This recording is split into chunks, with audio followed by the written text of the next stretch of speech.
Hello friends, today we are going to discuss democracy. Friend, it's a very important idea of a political science, very important topic, and almost all the political discourse are move around this topic. So the word itself is made of two words, demos and kratos. These are the Greek words.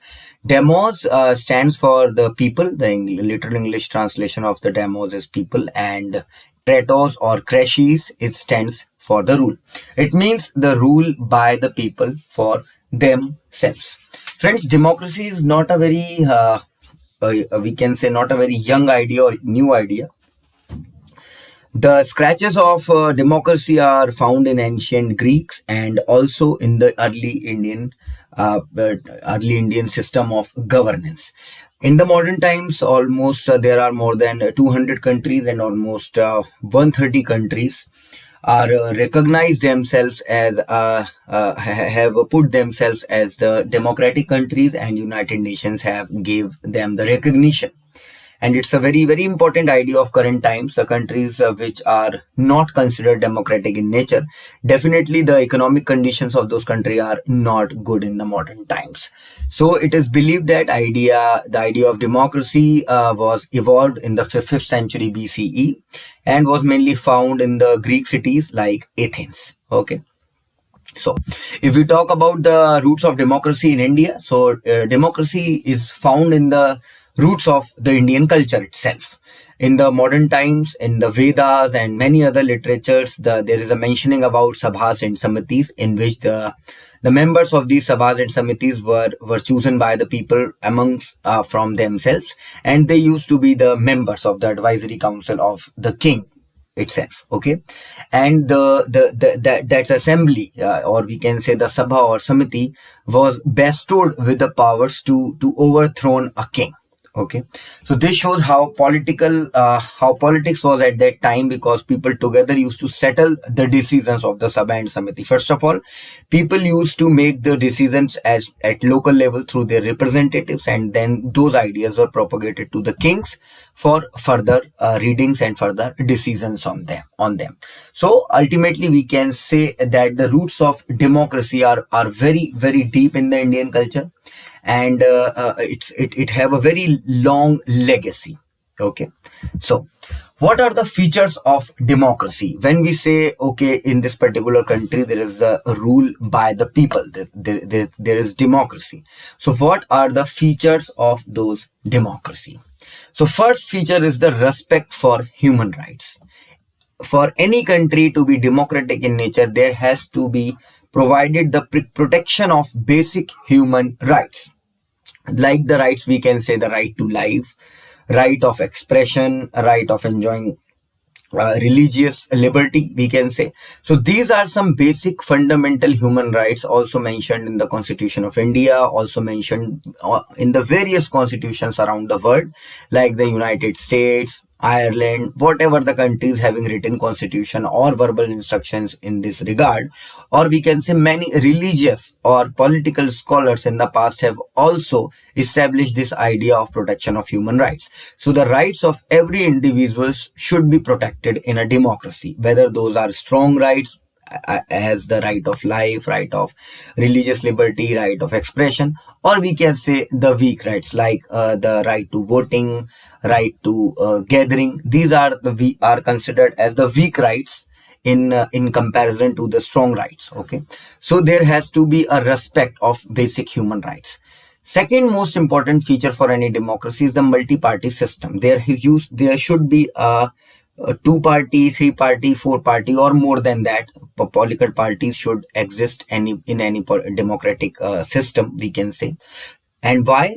That is why, if the people are having diverse opinion, if the people are having different ideas, then they should not resonate themselves, or we can say they should not align themselves with any particular ideology. They should be free to have express their views, and there should be political tolerance about these views also. It should not be said that if you are having any particular view, then it should be considered, or If you are having any other view, then it will be eliminated from the decision making process. Okay. Third one is the democratic voting system. Voting system should be democratic, and by a voting system should be democratic in nature. It means that each vote should have equal value. The value of each vote should be equal. It should not be happen that some privilege or the people of the elite class may be having more value of their votes. Respect for the rule of law.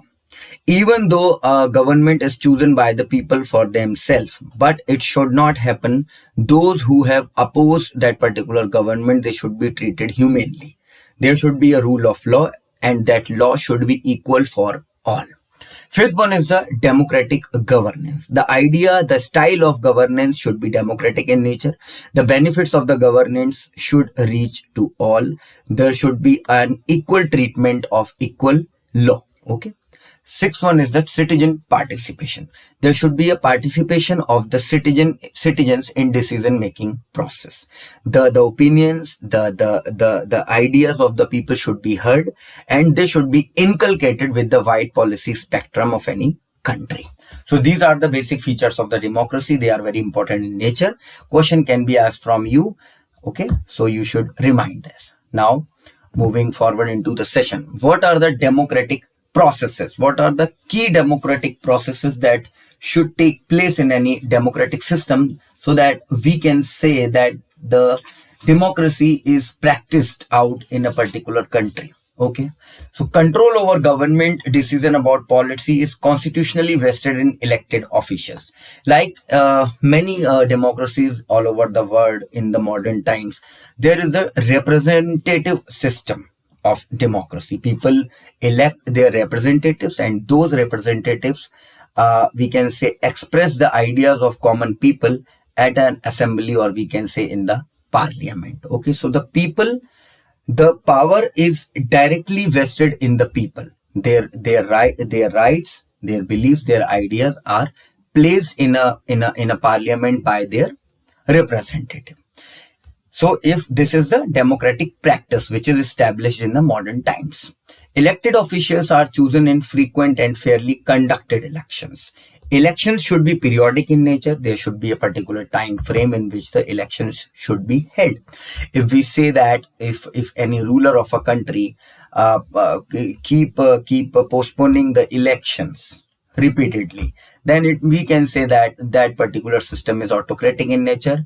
The very foremost requirement of a democratic system is a frequent, fair, and free elections. All adults should have the equal right of voting, and the value of their vote should also be equal. Practically all adults have the right to run for elective offices. It should not be happen that particular class of people or the elite class of the people should have only the right to run for an election. Everyone should have equal right. Anybody who feels that he can bring some change into the system, he or she should be free to run for an election. Citizens have a right to express themselves and without danger. It should not be happen that if you say something against the ruler, you will be charged for sedition or for the contempt. It should not be happen. Particularly, I am highlighting the word sedition here because sedition is we can say a key word for autocratic rule, for colonial rule. In the democratic system, many governments have removed this or we can say repeal this law from their we can say prosecution code. Okay.